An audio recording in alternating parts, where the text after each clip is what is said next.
your host, Alex Ringler. Thank you for joining us again. Everyone go around, say who you are, where you're from, and the last time you saw a stand-up show. Russ. Hi, I'm Russ White. I'm the co-founder, co-publisher of Q Life Media. And the last time I saw a stand-up show had to be about 2 years ago in Lipstick at the Venetian in Las Vegas.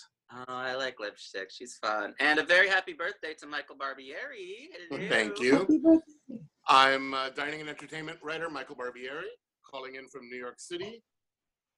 Excuse me. And the last time I saw a stand-up show, I think was a couple of months ago at the Laurie Beachman Theater. Daniel Frances was doing his show there, and it was gay stand-up. Gay stand-up. Don't gays normally lie down? I'm sorry. Depends on what you're doing. Who's this beautiful creature to my right? Miss Lea Sky. Hello. Are you talking to me this time? This Hi. time, yes. I'm Lea Sky, fashion designer, drag queen, calling in from Los Angeles. And the last stand-up show I went to was probably 2 years ago at the Cosmopolitan in Las Vegas, and I saw Amy Schumer. Come on, Amy. Was it good? It was a good show, but she started it with saying, I haven't had to do an hour in like 3 years. And I was like, great, now I'm pumped. Like, it's like, yeah, we can expect the mediocre then. Yeah, pretty much. And our resident stand-up, Christopher Henry. Hi, I'm Christopher Henry. I'm calling in from Plymouth, Massachusetts. I'm an actor, singer, and stand-up comic. The last stand-up show I saw in person was at Gotham Comedy Club. I saw Jessica Kierson, who is wonderful. You should all check her out. And the last stand-up special that I watched on my television was Ellen DeGeneres' Netflix special, which was very good. However, in light of recent events, I'm a little bit torn on it. So, not so relatable anymore, but it was still great. She's becoming all controversial on us. Anyway. Just a little. And who's that man with the bad head? Garrett. She's back from the dead. I'm back from the dead on this episode. I am Garrett Pattiani, live in Las Vegas, co-owner of Q Life Media. And I love stand-up comedy. It's on Netflix. It's one of the most things that I watch. Like the lineup is one of the things that I've been watching the most. It's like 15 minutes of different comedians. In person, I went to the Laugh Factory here at the Tropicana in Las Vegas, and always have a great time. So good. And last but not least, the dreaded and feared Walter Kurtz, coming to you live today from the Bronx. Under lights that make me look like I have hepatitis, but I do not. So everybody can calm down. I don't remember ever going to a live stand-up comedy show. What? Well, we'll have to fix that. I would like to know some. Not necessarily. Dare you. Okay, so we start off the show with Latrice's message on the board. Do we think it's more shady or more just like she's being loyal to her friend that Manila chose Monet's lipstick in her boobie? Michael Barbieri, what do you think about that? I think it was pure loyalty. Yeah. I think it was just she wanted to save her friend. Yeah. I don't think it's that she thought that Monet was worse. I think it's just, loyalty. Yeah, I think when you're put in that position where they were on what was it, All Stars 2 together? And they were paired All Stars 1. Oh, All Stars 1, excuse me. And they were paired up together, so they're obviously very close. So when you're put in that situation of like, even though my friend did poorly, I don't necessarily want to get rid of her because we're besties. So I kind of understand that motivation, but I do understand how the other queens who are trying to play by the rule book or by the report card standard, why they would find it a little off-putting. Walter, what did you think of that? No, she was being honest, and the reason that she was upset was because she knew that Latrice should go home. Because if Latrice had done incredibly, she could just say to everybody, she was incredible, everybody. Monet needs to go home. But no, she was weeping and wailing and gnashing her teeth. So no, it's fine. Who cares? Yeah. Latrice wasn't going to win anyway. So. Well, especially at the end of this episode, who really cares who got eliminated up to this far? But we'll get to that. Chris, as a stand-up comic, how do you think these ladies should have been more prepared for the challenge, or do you think it's just something that some people have and some people don't? Talking about the roast of Lady Bunny that we got to, where they had to perform stand-up basically a stand-up comedy roast. What do you think, Chris? Well, I think it's a mix of what you're talking about. I think the ability to do comedy in general is something that's innate, but when it comes to being a good stand-up comic, preparation is key. I mean, it takes doing things, writing out your act, getting a set few minutes, preparing, and then editing all of that. And I think some of those queens could have afforded to invest more time. Obviously, somebody like Manila has done something like this before, and I could tell from the way that she knew the roast setup, that she knew the format. She roasted the dais, roasted the subject. She knew, like, she was on autopilot. She knew what she was doing. The rest of them barely followed that format and could have afforded to prepare, watch some roasts, have some material that caters to what they do. I think a lot of them are so used to, like Trinity, being off the cuff funny that they don't know how to structure a comedy set. And I think that they were all saying, I think that's what they were all saying in the confessionals. Like, it's one thing to be funny if you have like a written out joke for you, but to make up your own jokes and to present them in a funny way, it's a whole different ball game. That being said, you say that Manila's been used to this, but we saw like they had to roast Michelle Visage, both Trinity and Valentina, and they sucked there too. So when they were like preparing for the roast, I was hoping to be surprised at like that either Valentina or Trinity, or even Naomi would like maybe surprise us and hit it out of the park, but I was not surprised at all by who did well and who didn't. Garrett, did you have any like hopes that somebody might do a little better, or? Yeah, I mean, you would think because this has been done in the past that they would have gone home, watched a few roasts. I mean, they're on Comedy Central, and learned something. Like, if I mess up in life, the first thing I do is go and like figure out what I could have done better, how I would have done it next time. And so I'm surprised. Yeah, definitely surprised, because Trinity's funny. She's always winning these comedy, the comedy challenges and stuff. But you have to like know what you're doing, and there is that format that they need to follow. I think they were intimidated. It intimidated them. Walter, what are you saying? It's sort of like taste. Either you have it or you don't, and you can't learn it, you can't prepare for it, you can't study up on it, because they sat there. Who knows how much time they were given? I'm sure they were given several hours, well, more than that, because they got to prepare more to figure out jokes. And they sat there and they thought, what I am saying is funny. And it doesn't. It just shows that they don't know what funny is. And yeah, you can't especially prepare. in the case of You either Valentina, have I would taste say. or you don't. Yeah, and they had the great tool of Cecily Strong there, being like a seasoned like comedian sketch performer. I don't think she does stand up, but she was giving them all like something to work with, and I think a lot of them just kind of didn't take her advice in a way. Or, she was giving some good pointers. Mm-hmm. I think it was Valentina. She said, "Throw that joke out," and she didn't. Yeah. Well, and that's the thing. We'll get to that later about Miss Valentina. But speaking of that, I don't know why, like, when she got up there, it's a funeral. I feel like it would have been completely acceptable for her to keep her sunglasses on the whole time. She made a bit of it, but didn't make a joke of it. So she just ended up looking sloppy and performing sloppy. So I don't know why she didn't just keep her glasses on. Russ, what did you think about that? Big mistake. She blew it by admitting she didn't finish her makeup, and she could have taken easy out and just kept them on, and totally fine. She should have never shaved off her eyebrows in the first place, because as a boy, walking around without those eyebrows all the time, I can't. You look like an alien with no eyebrows. At least on boy brows. I once went to a barber because I was going to do drag for Halloween, and I was like, I need to shave my eyebrows a little bit, and he definitely shaved them off, and I was like, basically an alien for a good month. It was not good. I'm starting to think that the producers actually have it out now for Valentina. I thought that they were pushing her to the front. I think they've got the long knives out for Valentina because the producers knew that she hadn't finished her makeup. So, of course, they told Rue that she hadn't finished her makeup.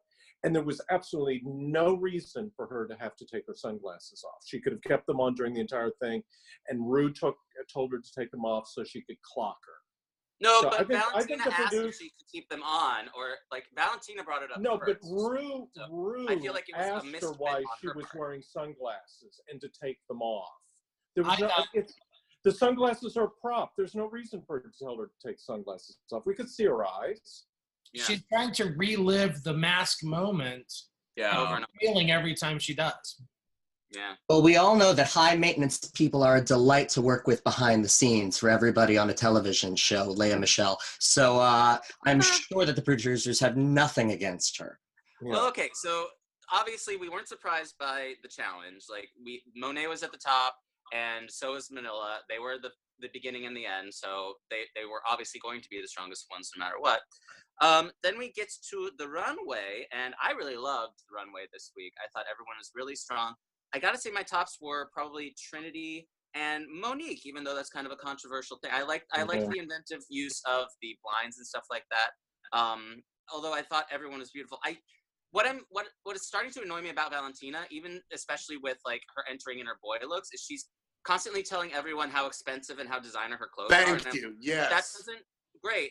That's you bought something. It's kind of like in Paris is Burning, where they're talking about how you used to have to go out and make a costume, and now bitches will just either go steal a designer or buy a designer. And that's not interesting to me. That's not a point of view. Like, just wearing rich clothes, I don't think is necessarily a good point of view for a drag queen. Aaliyah, what did you think of the runway this week? I mean, I might be going against the grain here, but I was really disappointed with the runway. Really? Okay. Yeah, like it was not my favorite. I was a little bit, it was kind of like the Madonna challenge to me. Okay. I mean, it was so predictable, what everyone, I mean, even though each person's outfit was slightly different, it was a lot of white feathers. The only person who didn't was Monet.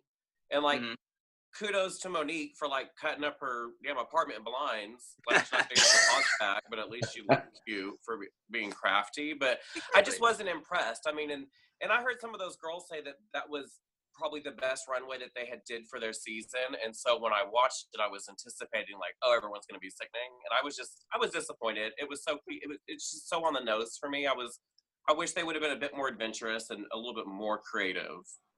Okay, I can appreciate that. Let's go to Walter. What did you think of tops and bottoms of the runway? Well, can I point out that Monet was wearing a bodysuit again? I knew Exactly. You were Another bathing suit. I thought Trinity looked fantastic. I really liked Manila. I did not like that weird heart thing that Monique had on her. And I'm tired of Naomi just showing off her legs. I kind of agree with Aaliyah just kind of overall, but the observation that I would make is that if it's going to be all white, it kind of makes it difficult to be dynamic tonally because everything is just white. True. So that I think that kind of makes it a little less yowza when you watch it. But the tops and the bottoms were exactly where it needed to be. I think so as well. Michael, did you have a favorite or a least favorite? I liked Monet, but I agree with Walter. It was glammed up a bit. It had a little capelet. It had the hat, but it was still a one-piece bathing suit. Yeah. I really liked. I liked Naomi's. I liked that whole Prince. Yes, she was showing off the legs, but I loved the Prince feel. She got the hair right. Mm-hmm. She got the puffy shirt. She had the guitar. I thought it was really clever. I liked it. And I hated Valentina's. I mean, aside from the fact that, yes, horrible. I'm tired of the whole, this is Prada and this is Valentino and this, that's bullshit. But aside from that, I just think it didn't show off her body. It was very kind of I felt like the dress was wearing her in a way. Yes, it looks like absolutely. A tampon. What kind of tampon tampon girl? Jesus. All right, so then we get the tops and bottoms, which we all agree was probably correct. And I like that at this point in the game, if you're not in the top, you're in the bottom, so you could be up for elimination. That's always makes it a little more fun. And like Manila said, then you can't really go with the report card because that kind of evens the playing field. In the workroom, when Valentina was saying how she thought she was flawless and everything, I was like, is Valentina the new Milk now? Are we just getting another Milk who is not really like accurate at like assessing herself? Chris, what do you think of that? I've given a lot of thought to Valentina recently. And I think the problem with her is she's a queen there's a lot of natural raw talent there, clearly, or she wouldn't be where she is. What she's lacking is a certain refinement and a certain humility that comes with experience and comes with kind of paying your dues before you get on a show like this, where you can be checked by the right people. And I worry that this platform, even though it's provided her with a lot of opportunities, is maybe exacerbating a lot of qualities that could get worse. She could go the other way. She could wind up eventually with some more experience and being checked by the right people, become a really strong, really humble queen. However, right now, I mean, she's playing the role of a reality show villain, and you know, it's not going to do her any favors once she gets off the show. Unfortunately, I agree. Well, I think ask Fifi O'Hara. Well, she's not quite Fifi yet for me, but No, but you know, similar. Yeah. It's it's this. I think it's this millennial attitude where it's like she got on the show after doing drag for what, like 10 months or something, and then she got like so much praise. So this is kind of, not to discount. I know plenty of lovely millennials, but it's kind of this attitude that where they think they're the best, and anyone who says otherwise, they're wrong. And so it makes you lack humility. It makes you not really take a second to be like, oh, let me assess myself more. What could I do better? And if you already think you're the best, there's nowhere to grow from there. And so she's overdosed. People to hate her a bit in public. What's that? She needs people to hate her a bit, to go and fail, to fall on her face in public, and have people go, "Oh, girl, you sucked." Well, I think that's what Monique was looking for. She's like, I want that bitch to get chopped. It's like, she needs that. I think she needs that to maybe give her a little humility. There's a good, strong queen in there. She's overdosing on the self-actualization. Yeah. I'm a star. I'm this. Saying it into She's a little bit like Haters Back Off, the TV show, and or Molly Shannon from Saturday Night Live and Superstar. Like, where every moment is this fantasy, you know, and she's like, immature. She's just all immature. of it has to be that way. Girl, I hate those kind of queens. I know. I've worked with so many of them. Question though, Alex, is this also something though that, I don't want to use the word victim, she's not a victim, but I mean, is this the product, there's a better word, of what happens when somebody has previously been on a season of a reality show and then really leans heavily into a certain part? Because Milk was not nearly as abrasive in her original season as she was on All Stars. Gia, she was a pain in the ass, but she wasn't nearly as abrasive as she was this time around. Is that also something else that, you know, that lends itself to this situation? Do you think are you thinking it's contemplative, that she's doing it on purpose? Is that what you're saying? I think she's watched a little bit too much of herself from her season, and she's leaning into it super hard. To a degree, it's entitlement. Total entitlement. Yeah, I agree. Okay, so we get the lip sync, and nothing happens because no one is eliminated, and they both win. What do we think this change of rules is going to be? We get the surprise of the 4 queens are back. Do you think they'll have the power to send one of the current queens home? Is it going to be they vote the tops like the last time, or where do we think this is landing us, so to speak? Let's start with Aaliyah. Well, I think it was an All Stars too, where when they brought Tatiana and Alyssa back, where basically it was the top 2 teams then lip synced against each other, and then they decided who of the queens that had stayed went home.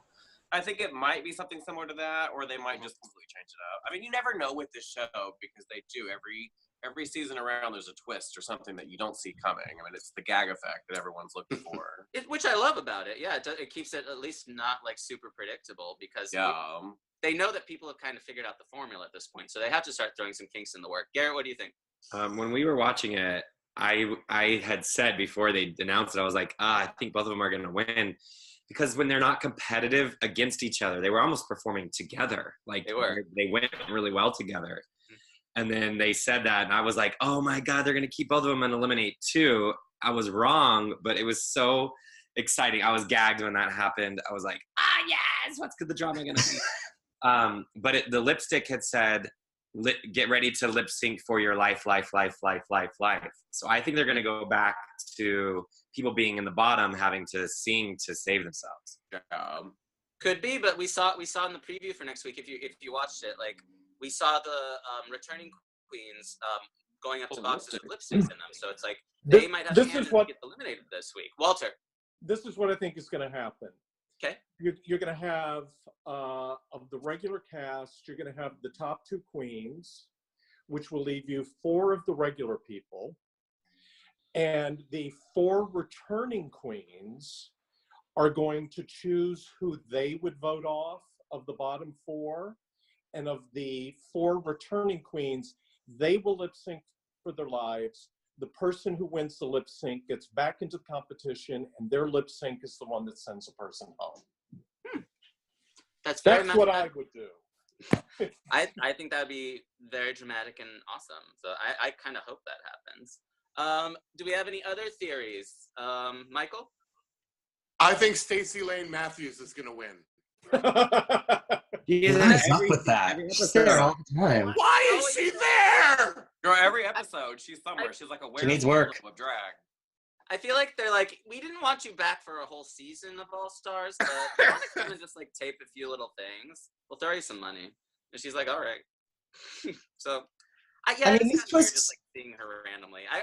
If it was Pork Chop, I would love it. But if it being Stacey Lane, I'm like, I don't get it personally. But I mean, these twists are coming so predictable at this point. I mean, Rue is becoming like the M. Night Shyamalan of drag. It's like I can see M. Night Shyamalan. It's like I can see the twist coming from a mile. It's like I knew they were either going to get rid of 2 or keep 2. We knew they were. I mean, I just don't want to see an entire episode of people bitching about why they got eliminated, because we kind of got that this week, and I was over it like 10 minutes in. Like, stop crying, please. Well, it's gonna be. We saw it. Television. Like, Gia's having a problem with someone, and Farrah's obviously having a problem with Valentina. So we're gonna get a little bit of that at least. Ugh. You're right. I hope it's not the whole episode. Let me mingle me this. I honestly think Monet actually won the lip sync just from what the performances were. I thought so too. If it had been Monet, who do you think she eliminated? Russ. Who do you think's lipstick is in her titty? We were talking about this last night because the easy one would have been Naomi Smalls. And Naomi Smalls was here in Vegas last night, so that's a giveaway. But she could have been strategic and gotten rid of Trinity. She could have. I think that would be more of a Manila move, honestly. But for me, I honestly think she probably would have voted out Valentina, because I think everyone's starting to be a little over her. Michael, who do you think Monet would have voted off? Or, let's say Manila, if you think she won the lip sync. I think voted off whoever won, Naomi or Valentina. Yeah. Yeah, because Naomi, like they said in the workroom, she hasn't won. She's been safe, and safe doesn't win you like the crown. I don't think. Aaliyah, who do you think Manila and or Monet would have voted off? I think Monet had Valentina because that was the general consensus, and I think Manila had Valentina as well, only because she didn't want to start an uproar. But in reality, I really feel like she would have put Trinity's lipstick in her bust, because that would have been the gag of the century. Yeah, that actually would have. She's done so good. Do we think they talk to each other? Mm-hmm. And also because Manila's kind of the wild card of like she might pick someone to eliminate. She might send RuPaul home. Like, I mean, when she turned and said, "Did we pick the same girl?" That led me to believe that she did pick Valentina, because that was the general across the board. Well, we'll find out next week. Chris, who do you think they eliminated or wanted to eliminate? Yeah, I mean, well, in regards to the lip sync, I mean, I think they both kind of did the same. Although Monet was doing that thing, that detox lip move, which is becoming kind of like the death drop of facial movements. It's just like everybody whips that thing out. It's a hat trick. It's impressive. I can't do it, but like I've seen it. I think it would have been Valentina. I think this is becoming like this week felt like who sucked the least and Manila. Like exactly. It was really who sucked less, because nobody did great. Like, not so nothing, like, I rewatched Manila's set and I was like, it's okay. It's okay. It was better than the rest of them, and that's why she's in the top. Like, I mean, I'm gonna disagree. I still think that that Monet had the funniest set. I watched that thing like 7 times. When she said, "Look at that big bloated bitch in that box." Yeah.